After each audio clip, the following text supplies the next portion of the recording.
Continuamos con el siguiente panel sobre energías renovables en la región. Recibimos a sus integrantes. Magister Fitzgerald Cantero, Director Nacional de Energía, Ministerio de Industria, Energía y Minería. Licenciada María Florencia Castagnani, Coordinadora General de CADER. Y al ingeniero Marcio Tranini, Vicepresidente de Absolar. Modera la ingeniera Lucía Diego. Ingeniera. Gracias. Bueno, buenas tardes a todos. Venimos conversando ya desde la mañana sobre este camino que estamos transitando de cara a un futuro sostenible, donde además de ver lo que es la viabilidad y la rentabilidad de los proyectos, lo que son los compromisos ambientales empiezan a ejercer su presión. Y en América Latina tenemos un gran potencial en energías renovables por los recursos naturales con los que contamos, y eso nos va a permitir posicionarnos como líderes, por ejemplo, como exportadores de energías limpias, y más aún con esta oportunidad que nos da el hidrógeno verde. Y esto hace que necesariamente y sin excepciones todos los países de la región estén trabajando en estas transformaciones energéticas. Así que la idea de este panel es hacer un raconto de cómo están Brasil, Argentina y Uruguay en estos temas. Así que sin más voy a presentar a los panelistas, que en este caso están todos remotos. Y arranco por María Florencia Castagnani. Florencia es licenciada en Ciencias Ambientales de la Universidad de Buenos Aires. Cuenta con una trayectoria de más de 4 años colaborando con la Cámara Argentina de Energías Renovables y actualmente se desempeña en el rol de coordinadora general. Bienvenida, Florencia. Bienvenida. Muchas gracias por la invitación y es un gusto estar acá. Gracias, Florencia. Voy con Marcio Tranini. Marcio es vicepresidente del Consejo de Administración de la Asociación Brasilera de Energía Solar Fotovoltaica, Absolar. Además, se desempeña como Managing Director en la empresa Sunco Capital para América Latina. Cuenta con una experiencia de más de 24 años en el sector eléctrico latinoamericano, particularmente en el desarrollo de negocios con foco en energías renovables, regulación y comercialización. Es ingeniero mecánico formado en la Universidad del Estado de Río de Janeiro y con un posgrado en finanzas corporativas y de mercado. Bienvenido, Marcio. Muchas gracias, un gusto estar aquí con todos vosotros. Bueno, y finalmente el director nacional de Energía de Uruguay, que no nos puede acompañar por un tema de agenda, no está en vivo, pero sí nos dejó un video, así que lo presento y vamos después con el video. Fitzgerald Cantero es director nacional de Energía en el Ministerio de Industria, Energía y Minería de Uruguay. Es licenciado en Ciencia Política y además cuenta con un diploma de posgrado en Ciencia Política. Es máster en Administración y Gestión Avanzada de Proyectos, experto en Comunicación Política e Institucional y con un posgrado en Dirección de Marketing. En el ámbito público se ha desempeñado como edil departamental, diputado y director del Banco de Seguro del Estado. Así que vemos el video de Fitzgerald. El agradecimiento por esta invitación a los amigos de AUDER, las felicitaciones por una nueva realización de este Congreso Latinoamericano de Energías Renovables.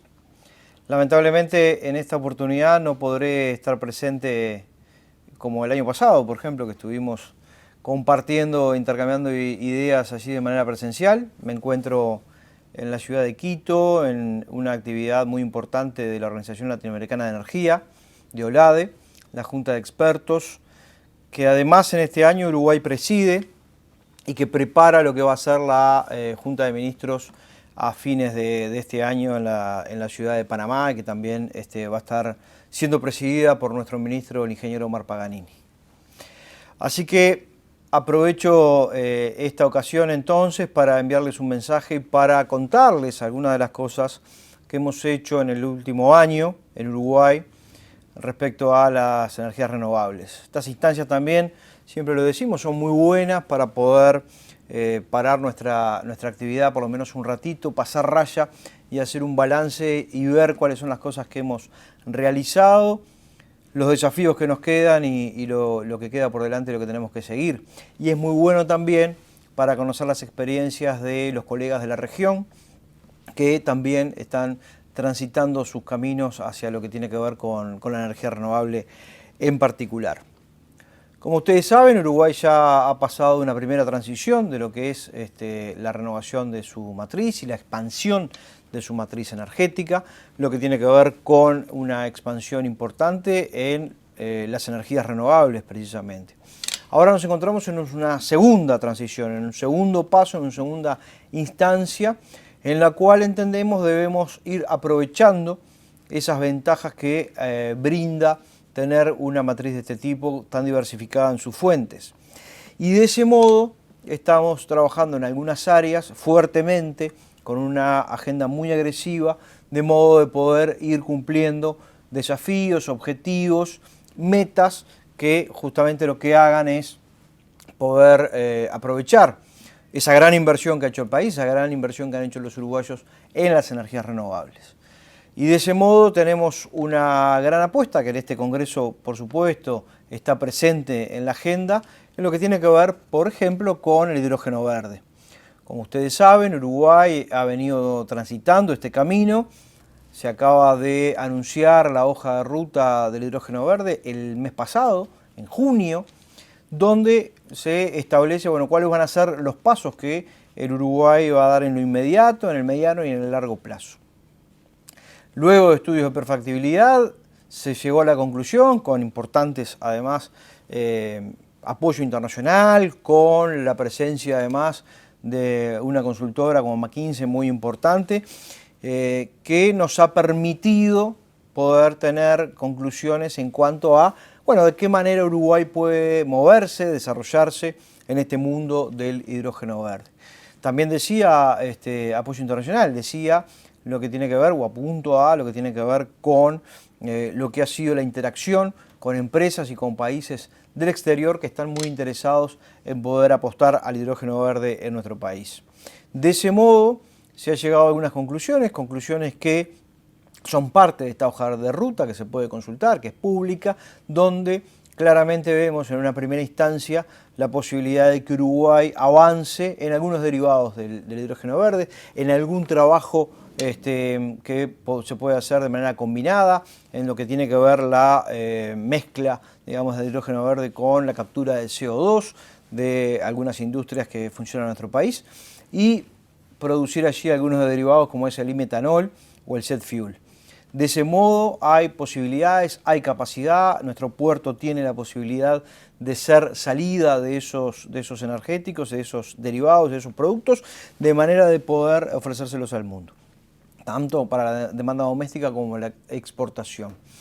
Hay algunos análisis que tienen que ver también con la cantidad de agua que se va a demandar, es muy poca en relación a otros usos productivos que se realizan ya en el país y desde hace muchas décadas.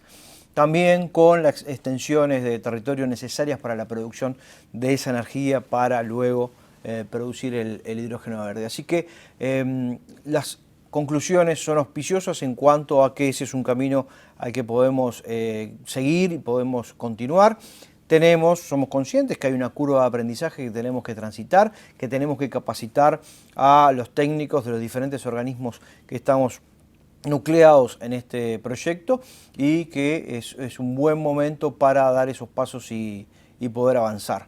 En el caso de ANCAP, por ejemplo, ha mencionado la posibilidad de desarrollar lo que es la producción de energía verde, de energía limpia, para la producción de hidrógeno verde en la plataforma marítima, utilizando ese know-how que ANCAP tiene, y nosotros desde nuestra dirección, nuestro ministerio, vemos con buenos ojos que se aproveche ese know-how y con la asociación con actores privados eso puede ser una realidad.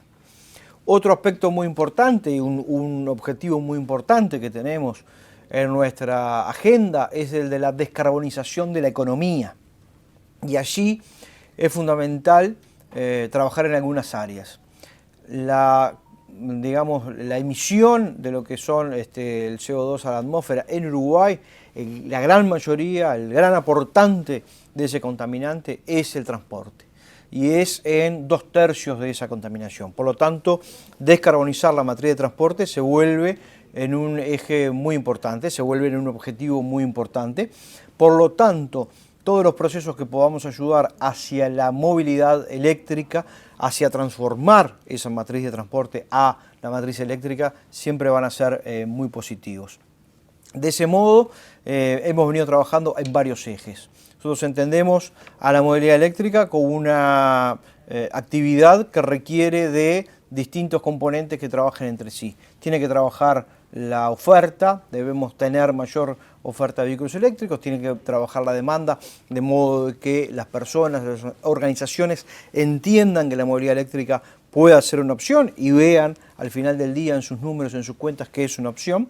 Y tiene que trabajar la infraestructura, o sea, tiene que existir una infraestructura de carga importante para poder dotar de esa mínima infraestructura necesaria para trasladarse y moverse en el país, y que la movilidad eléctrica sea una opción real que pueda ser puesta sobre la mesa y comparada con lo que es la movilidad a combustión. En este último año, por ejemplo, se ha hecho un esfuerzo muy importante por parte de UTE en lo que tiene que ver con la instalación de cargadores de corriente rápida, es decir, cargadores que permitan una carga rápida de los vehículos. Tenemos por arriba de 140 cargadores en todo el país, pero tenemos aún pocos de carga rápida. El año pasado, cuando estábamos conversando en esta misma instancia, hablábamos de que teníamos un solo cargador.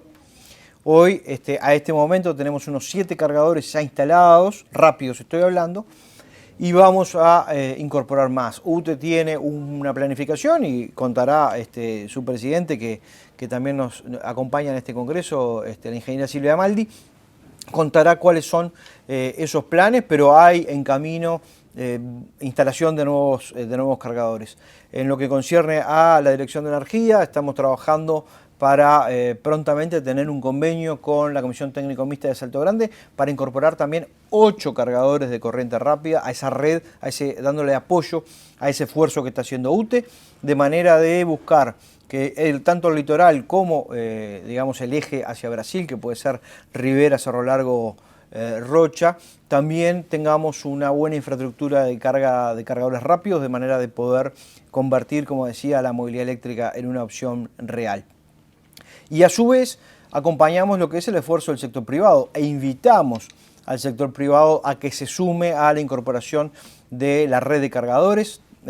Por supuesto que hacemos mucho hincapié en lo que son los cargadores rápidos. Buscamos que el sector privado también instale cargadores rápidos en vía pública o en accesos, en lugares públicos, de acceso público, en lugares privados de acceso público.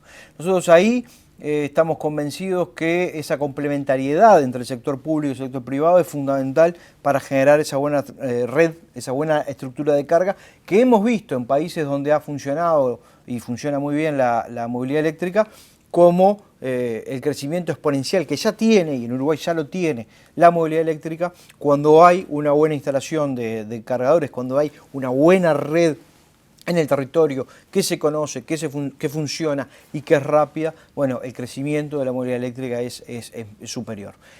Por lo tanto, tenemos algunos beneficios para lo que tiene que ver con la instalación de privados de cargadores, es decir, privados que instalen cargadores con acceso público las 24 horas del día, que sean cargadores rápidos. Vamos a estar dándole una promoción en la cual se exonerará de lo que son los cargos por potencia y cargos fijos.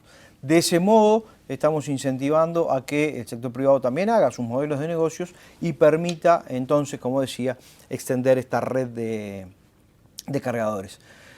Acaba de aprobarse por el Poder Ejecutivo un decreto donde se establece la norma, algo que venía trabajándose hace muchos años, incluso previo a nuestra administración, lo que es la normativa de cargadores, y ya está el decreto disponible. Decreto además que lo habíamos puesto en consulta hace unos meses con todos los actores del sistema, con todos los interesados en el sistema, para que dieran su opinión, dieran su versión, sus preguntas, sus consultas, sus aportes.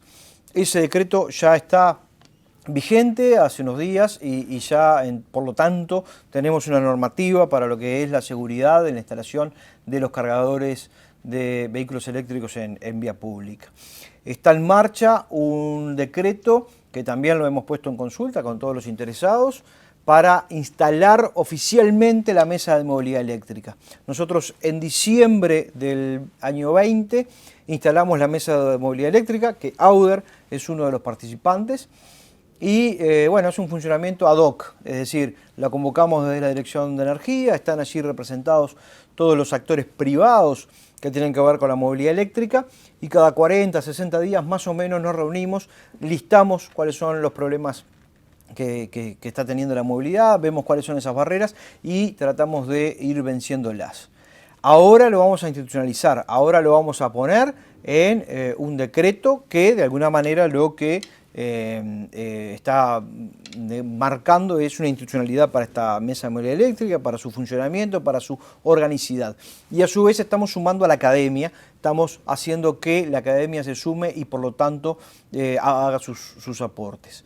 En temas de movilidad tenemos una agenda muy importante. El 1 de junio hicimos con el señor ministro y el señor subsecretario el lanzamiento de todas estas ideas. Pero no quiero extenderme más sin mencionar algunas herramientas que hemos construido este año. Por ejemplo, en temas de movilidad, no mencioné, a partir del 1 de enero rige IMESI 0 para los vehículos eléctricos. Pero también tenemos algunas herramientas nuevas este año que nos van a permitir seguir aprovechando, como decía, estas ventajas de la segunda transición de energías renovables.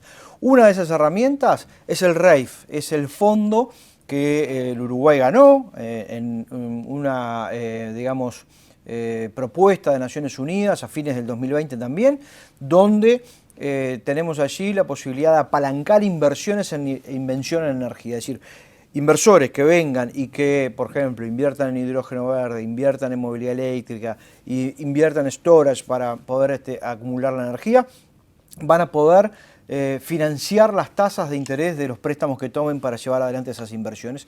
Es un dato muy importante e invito por supuesto, a conocer esto en la propia página de REIF Uruguay. Y a su vez, lo otro que también tenemos este año, y es una novedad muy importante, que también nos distingue de muchísimos países que están recién viendo cómo poder hacer, es que a partir de este año tenemos la certificación del origen de la energía renovable. Es decir, cualquier consumidor del sistema eléctrico puede venir a la Dirección de Energía y pedir, cuál es el origen de la energía que consumí en el último año. Entonces, de esa manera ya estamos entregando estos certificados, lo estamos haciendo con una plataforma blockchain que suministra UTE en función de lo que es el sistema eléctrico nacional, y de ese modo, vamos a estar, y lo estamos haciendo, certificando el origen de esa energía. Y esto es muy importante para muchas cosas. Primero, es muy importante para las empresas que puedan demostrar el origen de la energía con la cual hacen su producción, dan sus servicios. Pero a su vez es muy importante para el hidrógeno verde. Es decir, hay que demostrar que el hidrógeno que se está produciendo tiene un origen en fuentes renovables y que es verde. Por lo tanto, estos certificados son muy demandados, muy importantes, se vuelven esenciales a la hora de poder llevar adelante estas acciones. Así que se me ha ido el tiempo, pero estas son algunas de las cosas que hemos realizado este año. Hay muchísimas más. En eficiencia energética hemos agrandado muchísimo nuestras herramientas que también hacen a lo que tiene que ver con el aprovechamiento de esta segunda transición energética, y que es obviamente un punto muy alto en nuestra agenda, porque la eficiencia energética es vital para poder usar muy bien la energía.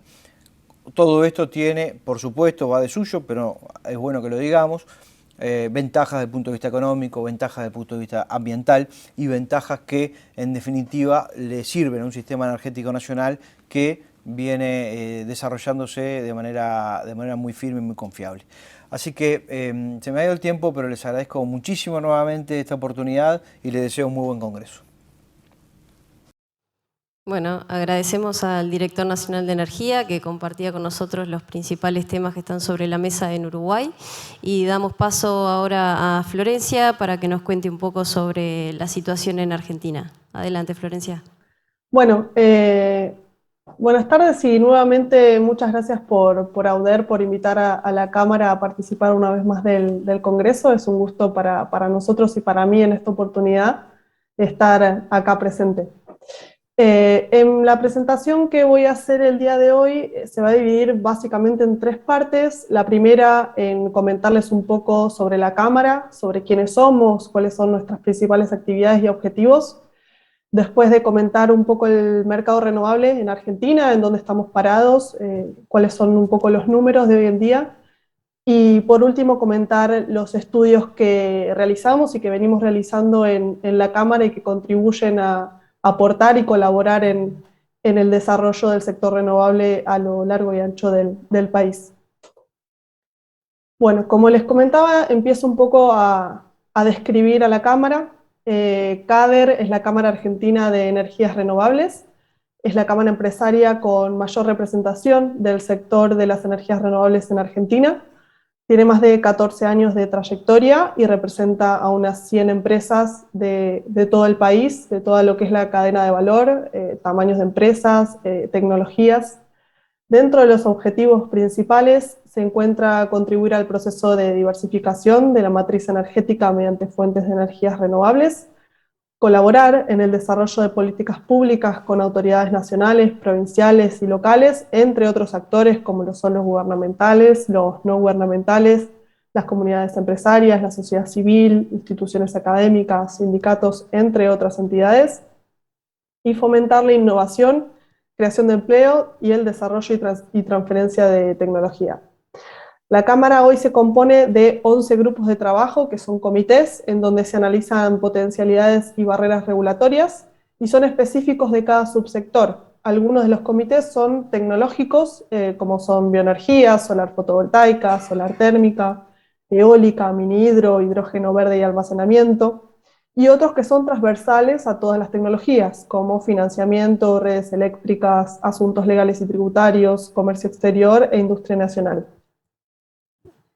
Esto es para mostrar un poco algunos de los acuerdos que tiene la Cámara como órgano de conexión con diferentes entidades. Se dan estos tipos de acuerdos o de convenios marcos, como por ejemplo ser miembros del Global Solar Council a cargo de la coordinación de Latinoamérica, acuerdos de cooperación con la Red Argentina de Municipios frente al cambio climático, convenio de cooperación con el INTA, socios de HEIDCO, miembros de la Alianza para la Acción Climática Argentina, Grupo Asesor Nacional del proyecto de ICLEI Argentina 100% de energías renovables, miembro fundador de la Red Iberoamericana de Energías Renovables, miembros también de la plataforma H2 Argentina y acuerdo de cooperación con el CEARE-UBA, entre otras cooperaciones que tenemos en la Cámara. Dentro también de las iniciativas que se realizan está el desarrollo y articulación público-privada. En el año 2020 generamos un espacio que se llama Diálogo Federal por una Argentina Renovable, en donde busca crear un ámbito técnico profesional que permita el diálogo entre los sectores públicos y privados. Se invitan a todas las provincias argentinas, al gobierno nacional también, para discutir la situación actual y generar una colaboración nacional de todo lo que es el sector renovable en el país. Se crean mesas de trabajo específicas, allí están las primeras 4 listadas que se realizaron, que son las de financiamiento, industria nacional, bioenergías y generación distribuida. Este proceso sigue abierto de participación, convocando, como mencioné, a las provincias que participan, a las áreas involucradas del gobierno nacional también, y se promueve esta iniciativa dentro de otros objetivos para seguir avanzando en el desarrollo de las energías limpias y alcanzar los objetivos que plantea nuestra Ley Nacional de Energías Renovables, que es la 27191. Ahora pasamos un poco a la situación actual del sector, a mostrar un poco, como dije antes, los números que hoy hay en Argentina. En el recuadro de arriba a la izquierda se pueden ver los objetivos, en la columna del medio, los objetivos de la Ley 27191, que establece diferentes cuotas o porcentajes a cubrir con energías renovables de la demanda total del país. Para el 2021 establece el 16%, el 2023 el 18%, en el 2025 el 20%. Y hubo anuncios oficiales de extenderlo al 30% al 2030. Y ahí, bueno, se menciona cuáles son las demandas anuales estimadas y la energía renovable que requiere para poder alcanzar ese objetivo. La potencia instalada requerida en 2025 para poder lograr ese objetivo del 20% es de unos aproximadamente 10.000 megawatts, y la potencia instalada actual, considerando operación comercial y construcción, son de casi 6.000 megas. En el recuadro, la tabla que está abajo a la derecha, se puede ver la potencia instalada hoy en día, que está dividida tanto por regiones del país como por tecnologías. El total que ya está instalada son de unos 5.100 megas más o menos, en donde se puede ver la principal tecnología que tiene su potencia instalada, digamos, mayor potencia instalada es la eólica con 3.000, casi 3.300, la fotovoltaica con casi 1.100, seguido por la hidráulica mini hidro, en Argentina son pequeños proyectos de menores de 50 megas, y las bioenergías.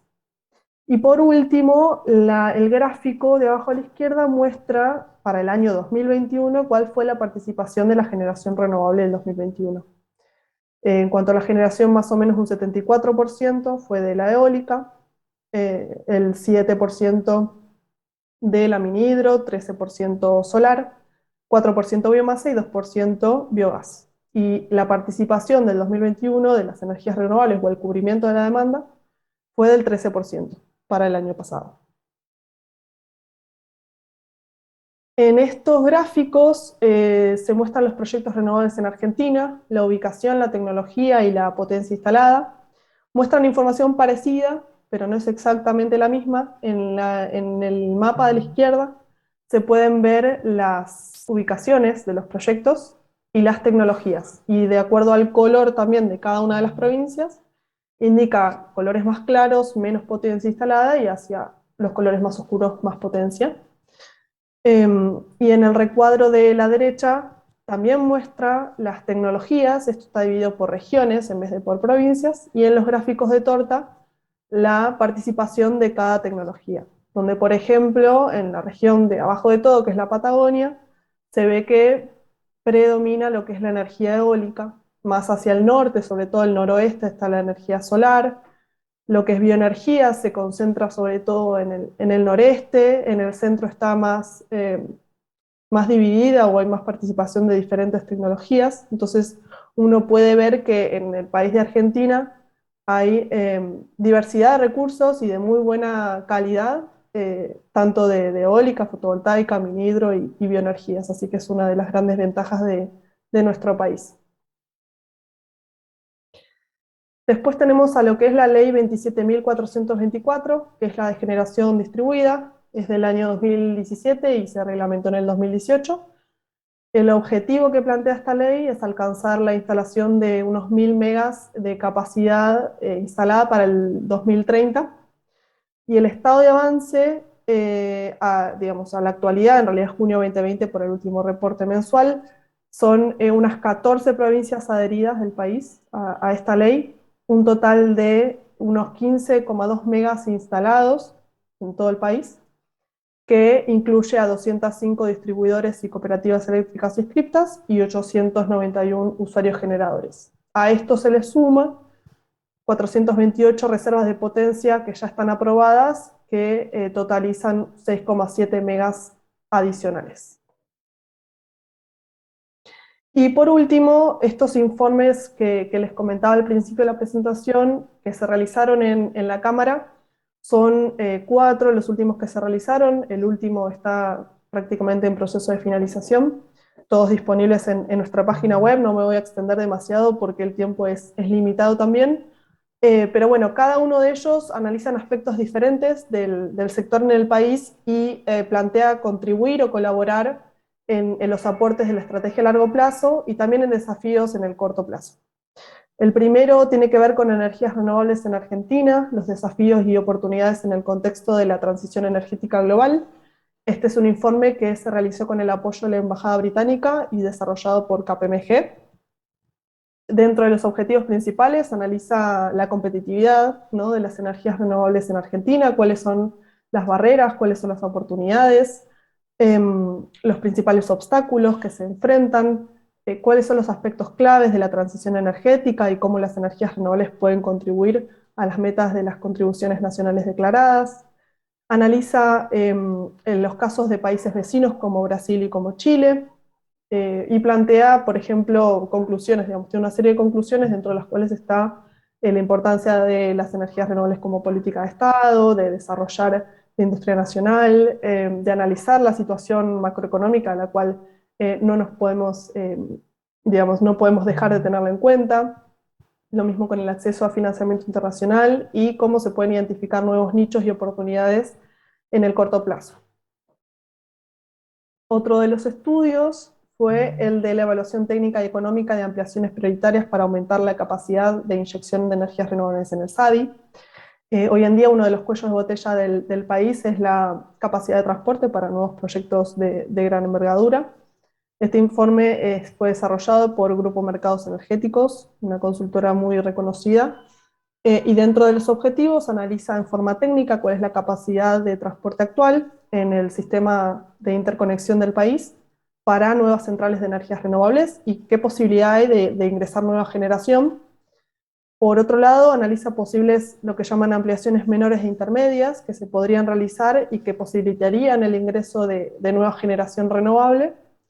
Y por último, analiza la capacidad de transporte que se podría tener si ampliamos o si generamos nuevas obras de ampliación de transporte y cuál sería el costo económico de dichas obras. Otro informe que ya terminamos es el de las oportunidades para el desarrollo del hidrógeno verde en Argentina y su contribución a la aceleración de la transición energética.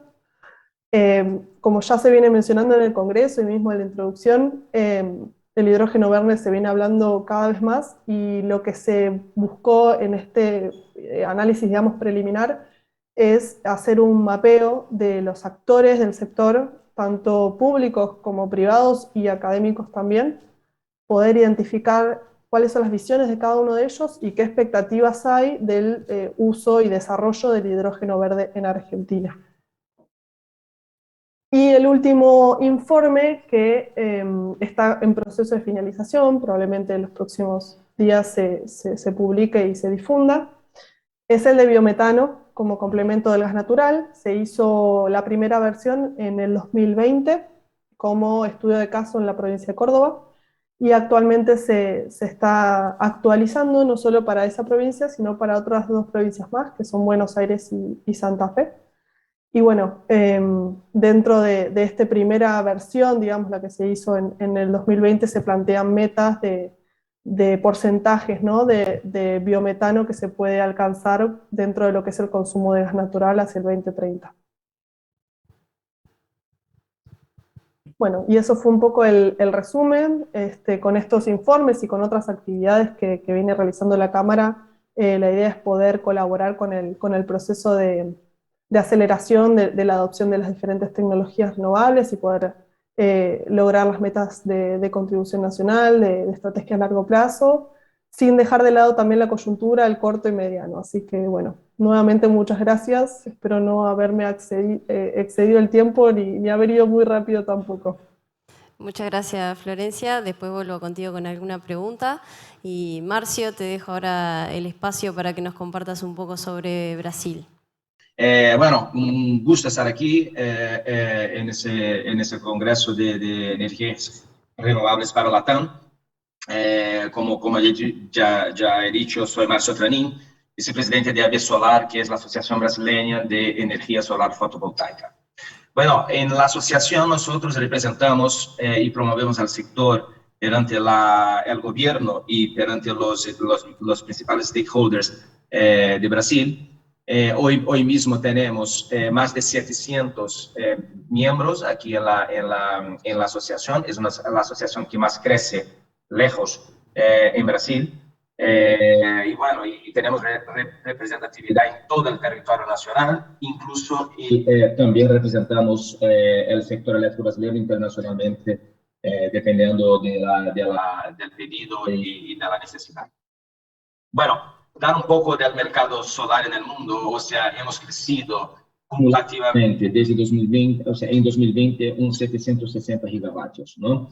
Si miramos la capacidad que Brasil tiene en términos de recursos solares, los factores de radiación de Brasil son muchísimo mejores que los principales países del mundo que tienen una capacidad instalada mucho más alta que Brasil. O sea, hay un cinturón que va del noreste de Brasil por el centro, este más rojo, por el centro un poco con el sureste de Brasil, que es efectivamente estar entre los mejores factores de capacidad del mundo. Y bueno, eso es algo espectacular porque además de ser muy buenos, son democráticos en el sentido que están en una región muy larga del territorio nacional. Si comparamos con Europa, fíjate que el mismo está solamente en el sur de Europa, norte de África, o sea, los mismos factores de capacidad. Eso debería representar que Brasil fuera mucho más representativo en términos de la capacidad solar fotovoltaica, pero todavía no lo es. Si miramos aquí la matriz energética brasileña, miramos que la solar fotovoltaica representa un 8,1% con 16 gigavatios, y los 16 gigavatios son más o menos 5 gigavatios de generación centralizada y 11 gigavatios de generación distribuida, que hace que en los últimos 2-3 años ha tenido un impulso muy fuerte, especialmente por las tarifas de energía eléctrica en Brasil, que son muchísimo altas. Lo que se espera en el futuro es lo que muestra un poco aquí esa proyección de Bloomberg. Y fíjate que nosotros vamos a representar como solar fotovoltaica algo cerca de 22% y la eólica se quedará con 14%. La hidráulica, que es la principal fuente de generación en Brasil, perderá muchísima atractividad, ya lo está perdiendo en los últimos años por cuestiones ambientales, por cuestiones sociales muy impactantes, porque el recurso hidráulico en Brasil, que todavía es alto, está muy concentrado en la región de Amazonia de Brasil, donde el impacto es muy grande. Entonces, y no es competitiva al final. La solar y la eólica serán las que más van a expandir hacia el futuro, según las proyecciones de Bloomberg y también del gobierno brasileño, ¿vale? El gobierno brasileño tiene proyecciones limitadas en 2030, por eso buscamos aquí de 2050 para dar una visión más hacia largo plazo, pero eso sería básicamente el escenario de expansión de Brasil. El gas natural sigue importante, especialmente con tantas renovables, con tantas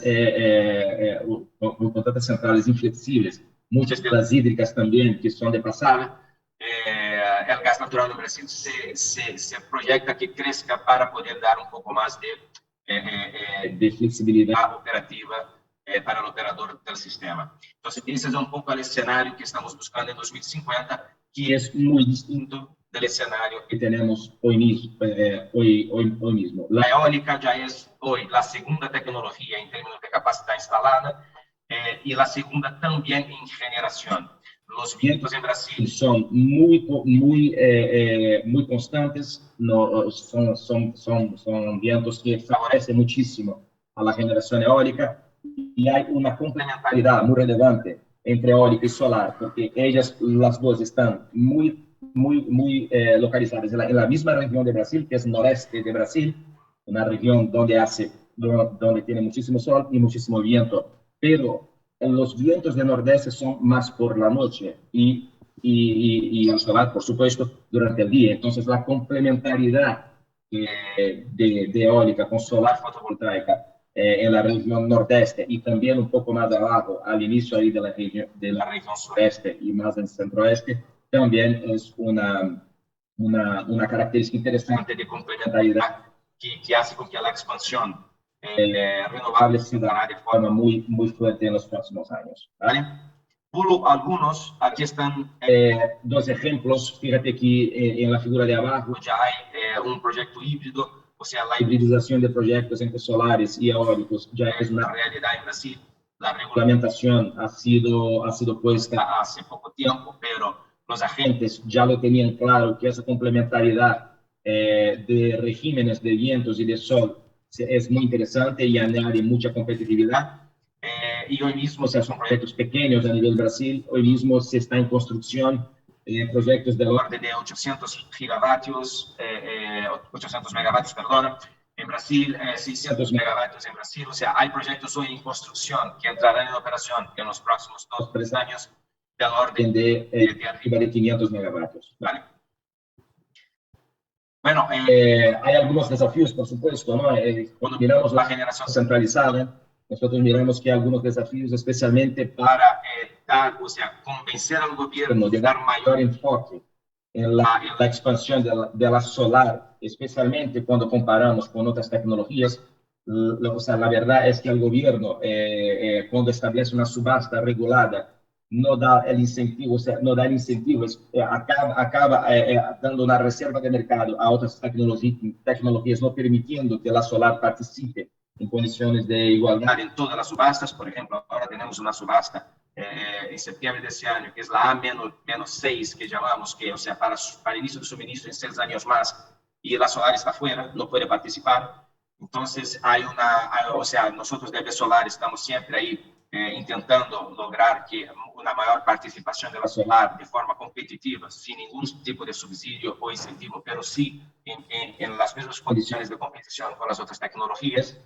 Y el cambio más grande que habrá en Brasil es la apertura de mercado, donde vamos a tener, ya hay un proyecto de ley que se espera que entre 24 hasta 27 todo el mercado de Brasil sea libre.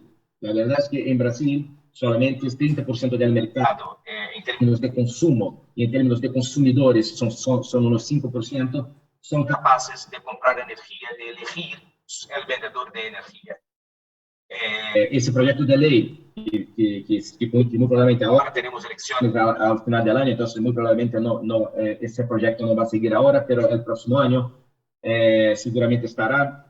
La liberalización del mercado en Brasil hará con que efectivamente las tecnologías más competitivas, y seguramente la solar, y en segundo lugar las eólicas, tendrán una participación mucho más relevante en la matriz energética brasileña que la que tienen hoy.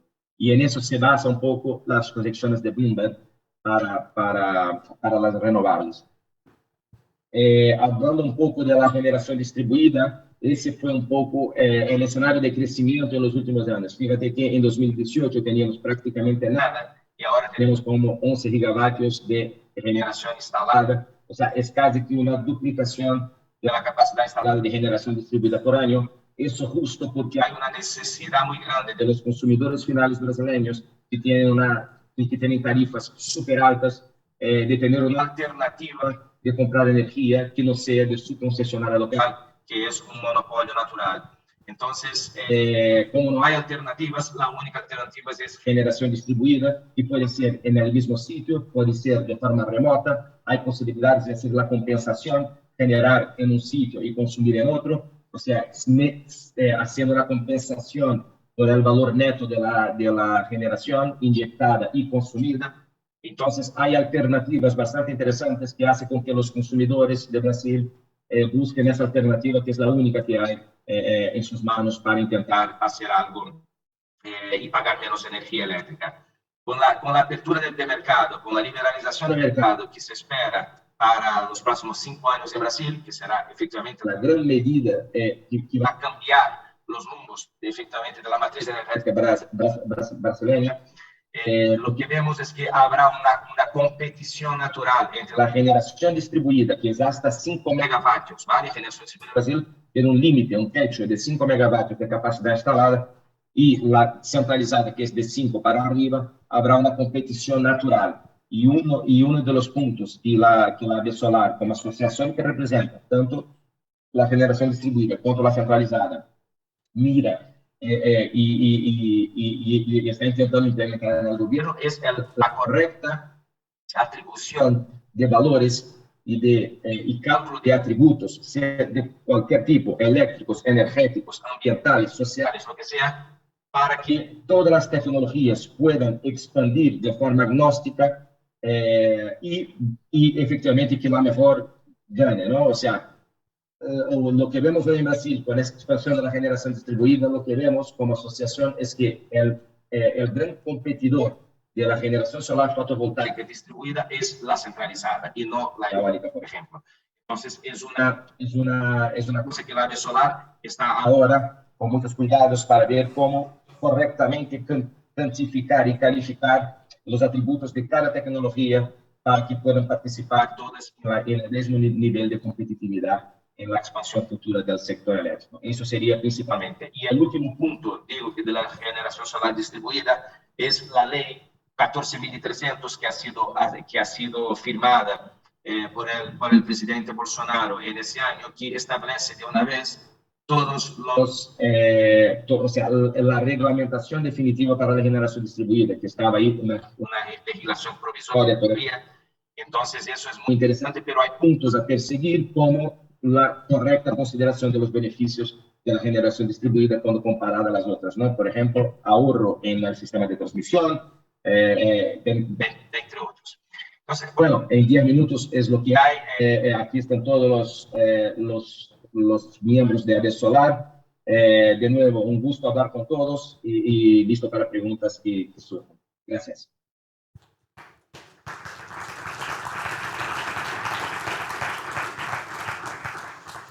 Bien, muchas gracias, Marcio, por tu presentación.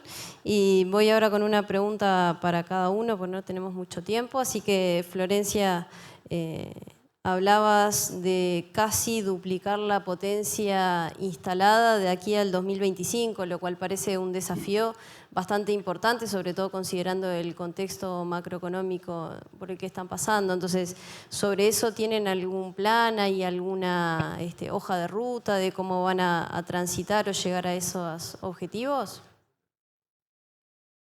Sí, bueno, gracias por la pregunta y muy válida también, porque no es un objetivo fácil para el país, pero tampoco es imposible. En Argentina últimamente se estuvo dando diferentes iniciativas que ordenaron el mercado por parte del gobierno para incorporar generación renovable en la matriz.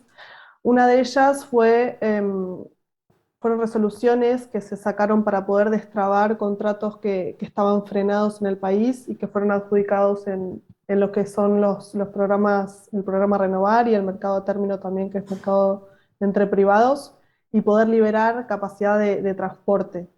Bajo este concepto se van a liberar aproximadamente unos 1.500 megas de capacidad disponible de proyectos que se van a volcar en el Mater, que es un mercado que últimamente en el país es lo que más se está moviendo. Esto va a ayudar a disminuir esa brecha y para poder alcanzar los objetivos, pero bueno, no las termina de disminuir, de remover. Otra iniciativa que se realizó son dos recientes disposiciones gubernamentales. Una tiene que ver con presentar manifestaciones de interés para desarrollar proyectos de infraestructura que permiten incorporar nueva generación renovable y de almacenamiento también en diferentes puntos del sistema, digamos, argentino de interconexión. Y otra resolución que también tiene que ver con la habilitación para las distribuidoras del mercado eléctrico mayorista a comercializar energía eléctrica de fuentes renovables a través del Mater para abastecer a los grandes usuarios de distribuidor. Y esta comercialización se puede dar celebrando contratos de abastecimiento renovable de las distribuidoras con generadores o con autogeneradores o comercializadores. Esto generó la posibilidad de que los consumidores que antes no, estaban lejos de poder comprar energía eléctrica de fuentes renovables, lo puedan hacer mediante las distribuidoras. Además de estas disposiciones, se está pensando actualmente en reglamentar lo que es la generación distribuida comunitaria, tal como lo hicieron ya dos provincias de nuestro país, que son Córdoba y Mendoza, y a nivel nacional se está analizando incorporarlo en la Ley Nacional de Generación Distribuida, que es la 27.424. Bajo estas disposiciones hay provincias que van a sacar nuevas licitaciones, como por ejemplo la de Santa Fe. Más allá de estas iniciativas que se comentan, se necesita reemplazar el modelo de compras conjuntas que tuvo Argentina por un nuevo modelo para poder desarrollar el sector renovable y alcanzar las metas del 20% al 2025. Es decir, es necesario generar más esfuerzo y más iniciativas para poder alcanzar esos objetivos. Como mencionaba, Argentina tiene la suerte de tener excelentes recursos naturales con factores de capacidad eólicos que superan el 60% o de solar que supera el 35%.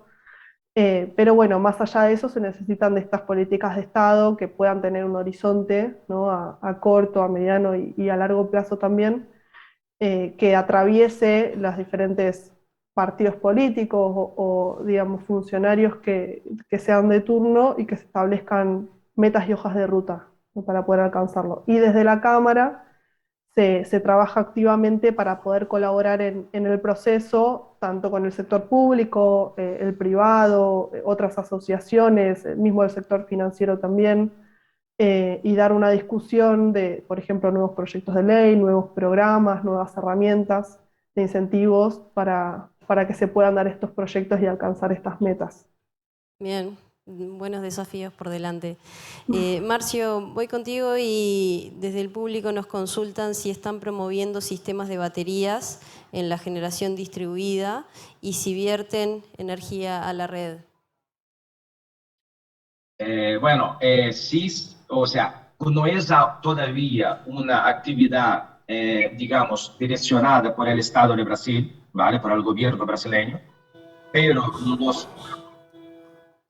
los players privados, los players que sí que actúan en generación solar en general, distribuida y centralizada, sí ya están buscando alternativas para dar algo de flexibilidad a la generación solar local, ¿vale? No solamente generación distribuida, ¿vale? O sea, hay behind the meter, hay un poco de todo. Por supuesto que es algo que todavía es caro, ¿vale? O sea, nosotros tenemos en Brasil una gran ventaja y todavía tenemos, ¿eh? No vamos a ir para siempre, pero todavía tenemos embalses grandes de las hidros y esos embalses un poco funcionan como una batería natural para el sistema. Entonces, cuando está generando los eólicos, los solares, se ahorra agua en los embalses de Brasil, ¿vale? Hacia el futuro eso no es solución porque la participación de las hidráulicas, como he puesto en los slides, se van a caer efectivamente y baterías serán necesarias. Lo que nosotros como AB Solar lo estamos intentando promocionar aquí en Brasil y hablando muchísimo con el gobierno, porque en AB Solar también tenemos un grupo técnico que trabaja solamente con baterías, justo para buscar un poco mejor esa optimización de la conexión, optimización de la generación solar en Brasil, es estudiar mucho la penetración de baterías, ¿no? En Brasil todavía estamos ahí en estudios iniciales, estamos pidiendo, hay una subasta de reserva de capacidad ahora en Brasil que estamos ahí peleando para que incluya baterías para competir con las térmicas, ¿vale? Es algo que muy probablemente pasará y ahí veremos. En Italia recién hubo una subasta de reserva de capacidad donde las baterías ya son más competitivas que las térmicas, ¿no? Entonces, en Brasil, no sé si llegamos a ese nivel o no, estamos muy cerca de él, no sé si ya estamos en él, pero sí se estudia, pero no hay todavía un incentivo del gobierno para hacerlo realidad. No hay incentivo necesariamente con subsidio ni con nada, pero un incentivo incluso de promocionar la alternativa en su base de reserva, por ejemplo, ¿sabes? O sea, fuimos excluidos de eso y deberíamos estar. Y bueno, si somos más competitivos o menos, la subasta mostrará, ¿no? Pero por ahora estamos un poco por ahí. No hay, es un mercado que sí se estudia, es un mercado que está por explodir, pero todavía en Brasil no es una realidad en términos de capacidad instalada. Bien, muchas gracias. Bueno, me resta agradecerles a los dos y seguimos entonces con la agenda del Congreso. Muchas gracias.